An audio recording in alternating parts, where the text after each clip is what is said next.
The foolish man wins food with fruitless labor. That food, I speak the truth, shall be his ruin.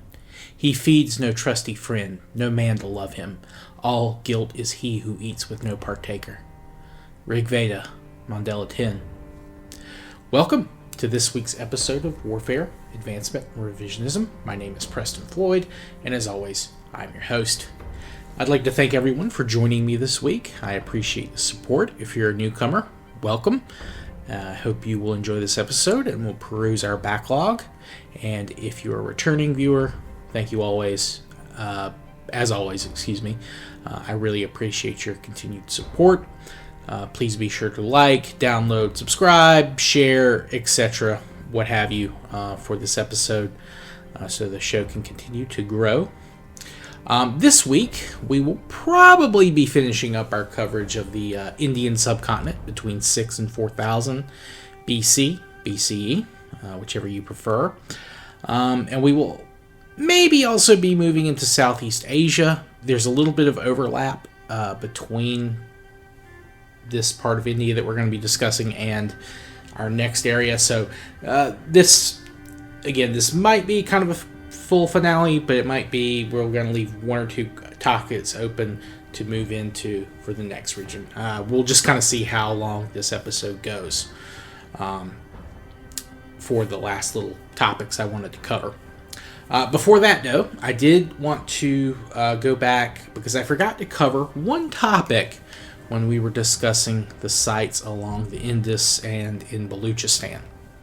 And that is the domestication of a new crop that is indigenous to India.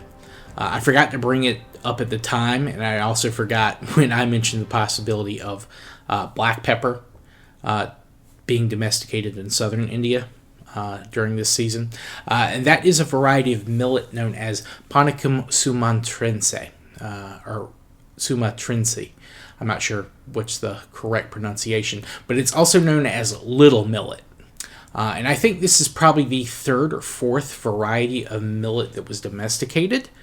If you go back and listen to the domestication episode on millet from the start of this season, you can learn more about the plant in general and the first two varieties. This species is a variety native to the northern Indian subcontinent, and the kernels of the domesticated strain show up at the sites along the Indus starting around 5000 BC or so, give or take 100 years in either direction. But eventually it appears to be the most widely grown crop in that region, at least for a couple of sites. And they kind of reach its zenith around 2600 BC, where it makes around 5% of the stored grains we found. And even after that point, it's still grown in decent amounts. The English name comes from the fact that the grains are smaller than other millets, like proso millet, which, like little millet, likes a more temperate environment, which is probably one of the reasons why you see it begin to be grown less. But we'll talk more about that change and other reasons that the millet probably loses its importance next season. Now, the subcontinent has a wide variety of millets, and I think it was a domestication point for around 3 or 4 different varieties in a couple of different regions. And there are even a few semi-domesticated varieties in addition to those that sometimes farmers will let grow wild at various periods to either provide grazing for animals or as kind of like a low-effort form of crop rotation, to help the soil regain certain nutrients.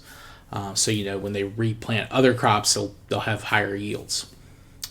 They will also get some varieties coming down from the either the Tibetan Plateau or somewhere along the border regions in modern China / Southeast Asia.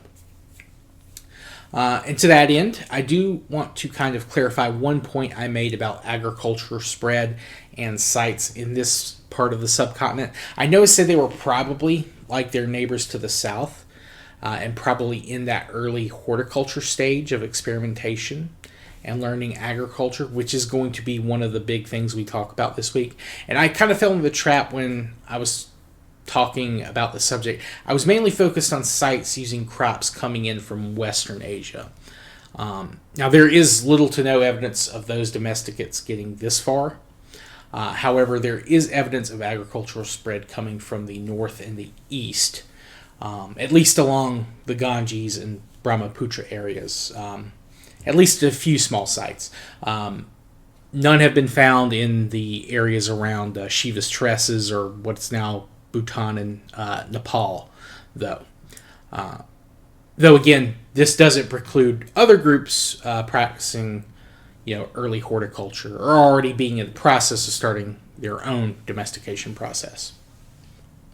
So, with that correction / clarification, we can kind of tie that into what our primary focus for this episode is going to be about, and that is to the aforementioned very first known agriculture sites in northeastern Indian subcontinent. Now, I do need to stress that the dating on some of this is not easy to pinpoint, or it is debated. Now, the first of few of these sites were discovered by Govardhan Rai Sharma, or J.R. Sharma, as he's more widely known. Sharma was a very influential historian and archaeologist, not just in India, but internationally. And in periods, or in addition to these sites, he also found sites tied to later, more historical periods. And these are scattered mostly around the modern Indian state of Uttar Pradesh, along various rivers in the larger Ganges system. And these include sites known as Lahwadewa, Koldiwa, and Chapanimando. There are others, but those are three big ones. And the oldest of these sites is Lahwadewa, and it was first occupied around 9000 BC. Now, I couldn't find much details on how many people lived there at this initial stage, but it was not many. No more than a few dozen at most.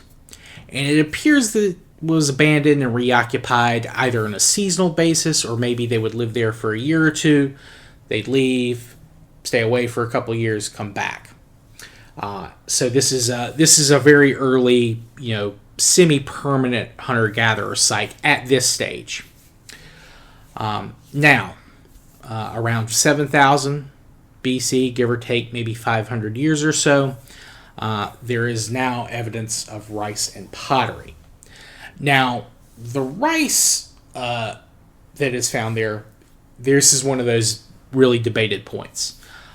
There is a debate on whether this is a semi-domesticated strain or a wild variety of rice that grows in the region. This is Orza nivara. Now, the pottery is all badly damaged, but it appears to be fairly simplistic. Not much, if any, decoration. No patterns impressed on it, at least in the articles I read. Some of them I could not find full excerpts from in English. So just take that with a grain of salt. They may have been decorated, they may have been impressed, but I didn't see anything in the excerpts I read that laid those out. And these sites were first discovered in the 60s. But they have been studied, or at least their finds have been studied since then. And the rice that is found there has been radiocarbon dated to about 7,000. Though again, this is the earliest that the rice is found at. There's nothing earlier than that. And again, because of the similarity between early domesticated strains and wild strains, it's really hard to narrow down, yes, they've domesticated this Orza nivara, or no, this is just wild Orza nivara. But regardless, it made up a sizable amount of their diet, but there's other things that they're eating as well. They're still, again, using this to supplement their diet with other things that are wild and, of course, hunted animals as well. Now, as for the pottery, This could be considered the oldest pottery in South Asia, because it could potentially be older than what they found at Marigar. And I know a lot of the Baluchistan and Indus sites, they weren't firmly in the pottery Neolithic to this season. So, again, if it is 7,000 BC for sure, then they could have been making their pottery separate. So that has led to also some debate. Well, if the pottery exists here, perhaps they're the ones who spread it to the west, and that's where the pottery came from. But I think based on the similarities to the pottery found along the Iranian Plateau region and the crops found there, it's mostly tied to, or the Indus sites and the Baluchistan sites are, again, they think the migration is just going from west to east at this point. Stuff does go back and forth between the Ganges region and the Indus region later, but there doesn't appear to be a direct connection just yet. But that's stuff we'll talk about a little bit more detail in a few minutes. So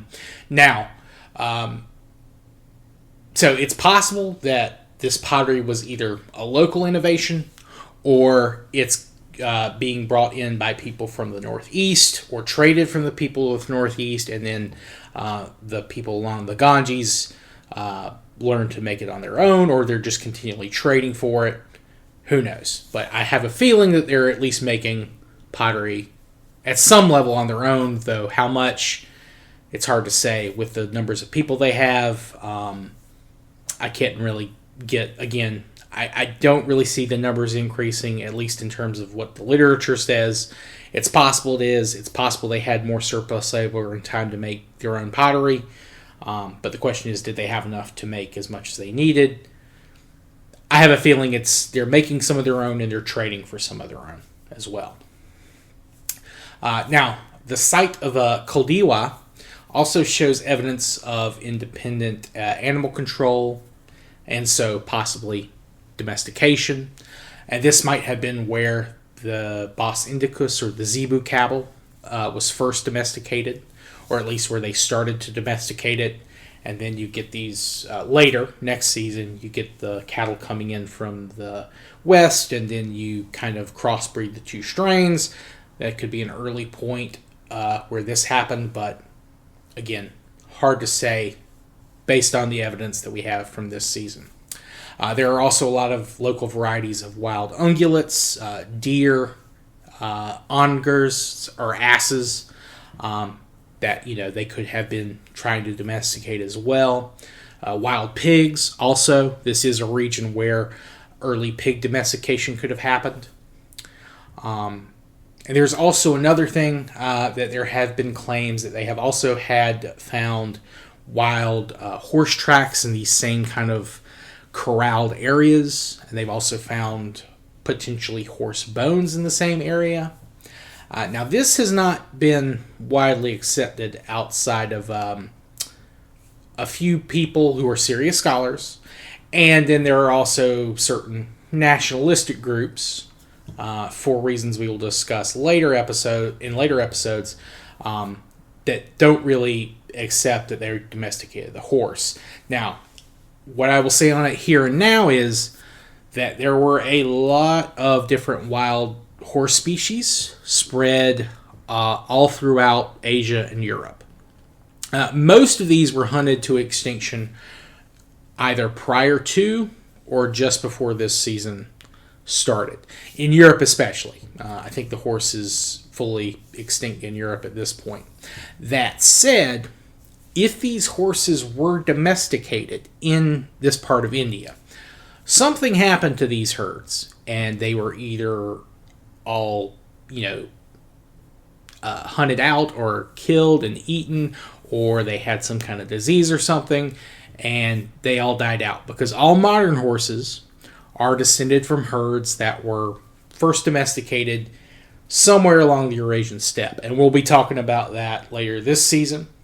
So it's more than likely that those aren't horse bones, but maybe onager bones. Early horses looked much closer to asses and were closer in size too. But again, that's all stuff we're going to dive into in a lot more detail later this season. Now, around 5000 BC or so, we begin to see domesticated strains of a different type of rice. And this is a fully domesticated strain of Oryza sativa. Remember, rice was domesticated early on last season, so sometime around 9000 BC or so. So it's been floating around. It's had over, by the start of this season, 3,000 years to be continually managed and bred to have the traits that we would expect domesticated rice to have. Now, once this gets into the subcontinent, this strain becomes much more widely grown. Again, one of the things that we domesticate crops for is to have higher yields. Now, that does not mean they're getting rid of the rice that they've been growing or the wild rice. This, the Oryza sativa, is crossbred with local strains and further developed to adapt to the subcontinent. And this eventually becomes one of the chief, lineages, you'd call it, of Indicus rice. And there are other strains of rice too, that are kind of spun off of this. So keep that in mind. And there's a question of how much of that's happening this season, or if this is something that's happening more later. The Ganges area, especially, basically becomes one of the big rice growing centers of early prehistory and early actual history.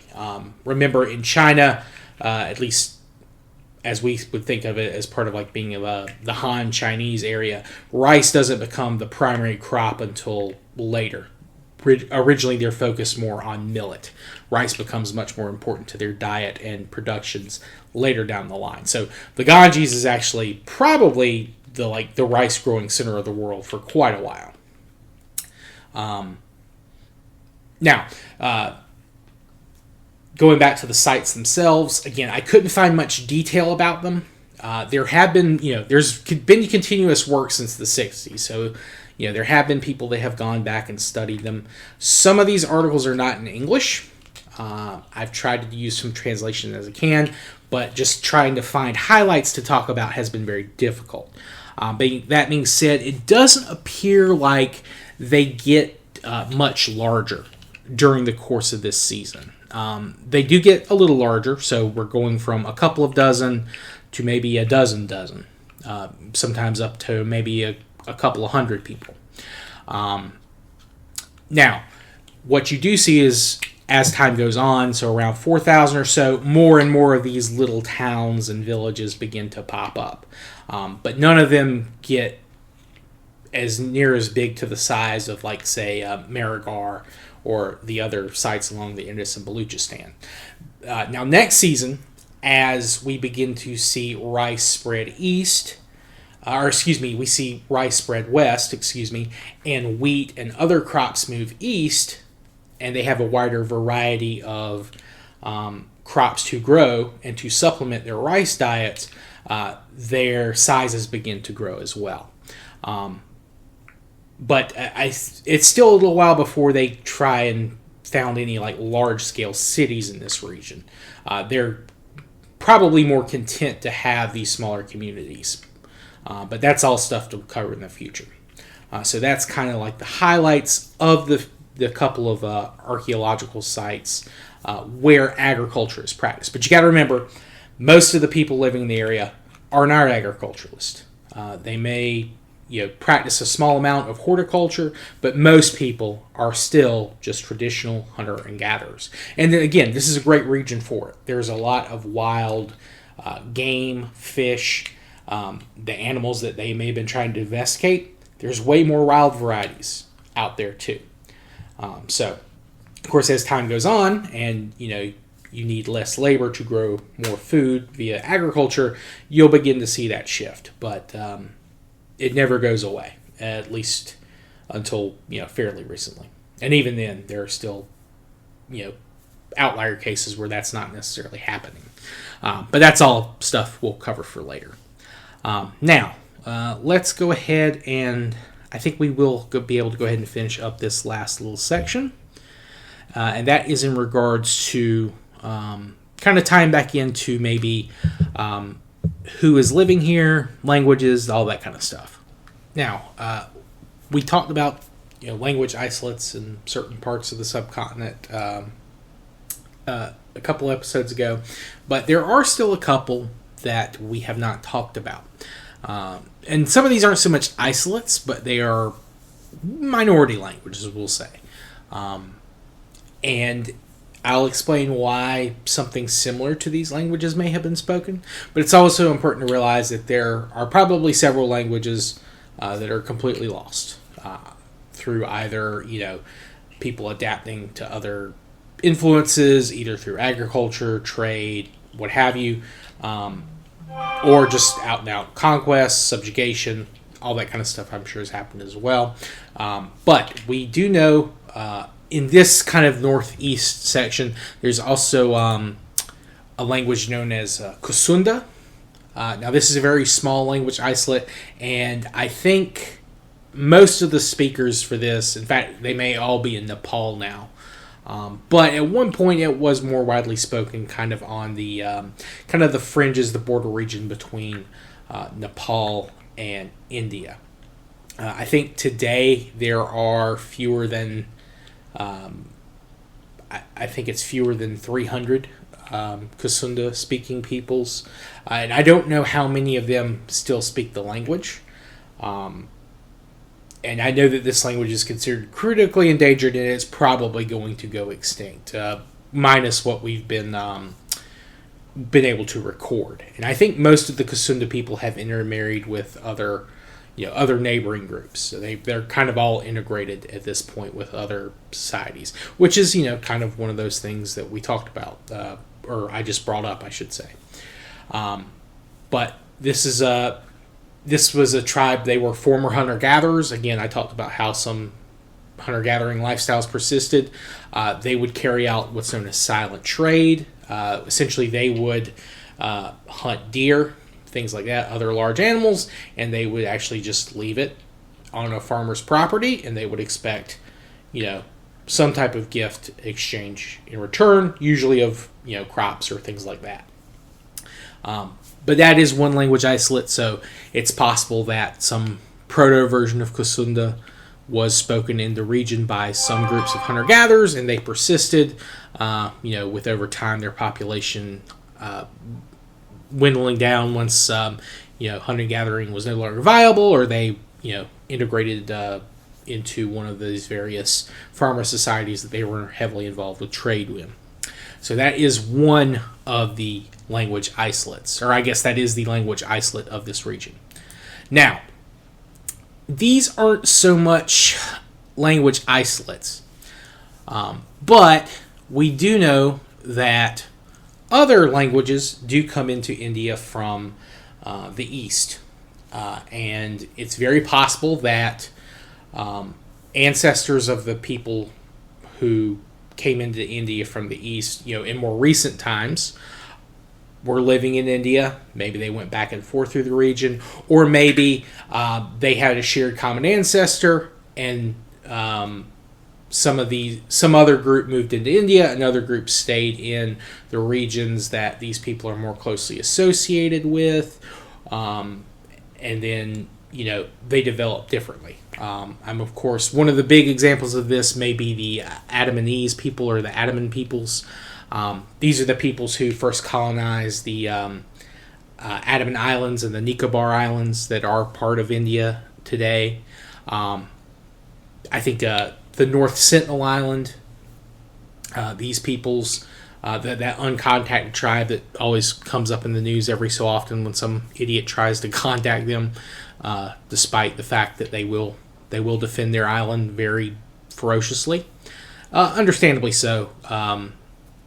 Though there have been instances where they have peacefully greeted people, but I don't think that's happened recently. I think the last time it happened, they had some type of disease outbreak, and it probably put them off of outsiders pretty heavily. Understandably so again. And we know that these islands are occupied around, I think, 1000 BC. And they appear to have come from people perhaps living along the coast, somewhere between the Bay of Bengal and what is now Myanmar or Burma. So it's very possible that ancestors of the people who would come to inhabit the Andamanese are an offshoot group of peoples living somewhere along the Ganges-Brahmaputra river system. You also have Austroasiatic, Kra-Dai speakers. Now, people speaking these languages do move into India, but at this early date, it's possible that, say, like an early version or a group related to the speakers of early Austroasiatic or early Kra-Dai or Proto-Austroasiatic or Proto-Kra-Dai, it's possible that they were in India and they moved back and forth between the region. So maybe not proto-speakers of those languages, but relatives of the proto-speakers of those languages are moving into and out of the subcontinent. And again, those people, or at least descendants of the Austroasiatic and the Kra-Dai, they do move into India for a number of reasons. They have languages that are spoken in the subcontinent today that make up part of that, as well as other parts of Southeast Asia. So, and we know those groups spread rice and rice cultivation. It's possible that perhaps cousins of their ancestors did the same to India. So these are all options of people who are, if not directly moving into India, maybe trading with people who are already living there.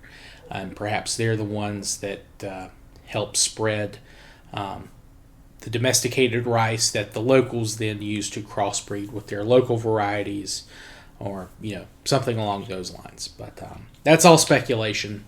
It wouldn't surprise me. And of course, later periods, people going from India will go to areas with Austroasiatic speakers, Kra-Dai speakers, Austronesians as well, though they're further east. I don't know that the early Austronesians would have gotten to India, but it's possible because, again, there are no borders.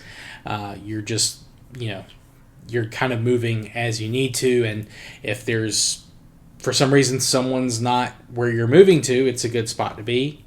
There's no reason for you to stay. If you're not encroaching on someone else's territory, you don't necessarily have to fight for it. You don't necessarily have to defend it or what have you. So these are all possibilities. And of course, again, I'm sure that there's plenty of local people who are living there who we don't have a record of, linguistically speaking. Obviously, we have a record of them archaeologically speaking. So just take all that as you will. And of course, with a grain of salt too, because again, the area is not the most archaeologically studied for a number of reasons. But who knows? Maybe within the next couple of decades, we might find out that there's a lot more happening in the region in terms of domestication and plants than we have current knowledge of. So this is just kind of what I can work out based on what I can read and my sources. So I hope that is a clear enough picture. I hope I didn't confuse you all. I think I confused myself at a couple of points there, trying to explain what I'm trying to explain myself better. But anyway, but yeah. So I think that's a good stopping point.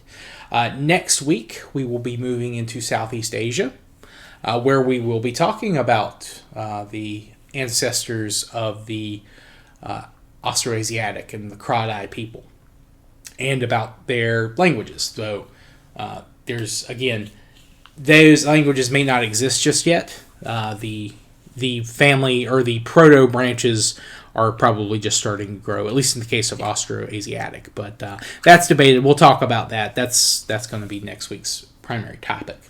But I would like to thank everyone for joining me. If you do have any questions, comments, constructive criticism, please let me know. I do, again, appreciate any and all feedback, as long as it is respectful. Again, I also would like to thank Arjun for recommending me that book on Hindu mythology and religion. I've got about a quarter of that left. I haven't been able to read it as much this week. I've also started Anthony Everett's book on Alexander the Great, which is fantastic, by the way. I've also been picking at a book called Oathbreakers about the breakup of Charlemagne's empire, which is really good, but I've kind of been drawn into other stuff, so I haven't been able to dive in as much as I would like. But yeah. So, again, please give me some feedback. You can contact me via direct message on X/Twitter. You can send me an email at waradrevpod@gmail.com. You can comment on my YouTube videos and leave a comment there. I will try to respond as quick as I can. And I stream live on YouTube most days during the week and occasionally on the weekends. So please feel free, if you see me live, if you're subscribed, you can check me out. You can come by and say hi. This week I've been jumping around Renaissance Italy. I've started to replay Assassin's Creed 2. Fantastic game from the ancient days of 2009, which when I saw that date, I was like, oh my god, has it really been that long? And I have not felt old as old as when I saw that. I've also been playing some War Thunder, which is like a tank simulator game, which has been pretty fun. I like to play with members of the chat if they play the game, so feel free to stop by, say hey, all that kind of good stuff. I appreciate it, and I will see you all next time. I hope you have a good rest of your day and week from whenever you listen to this. I'll see you all next time. Peace.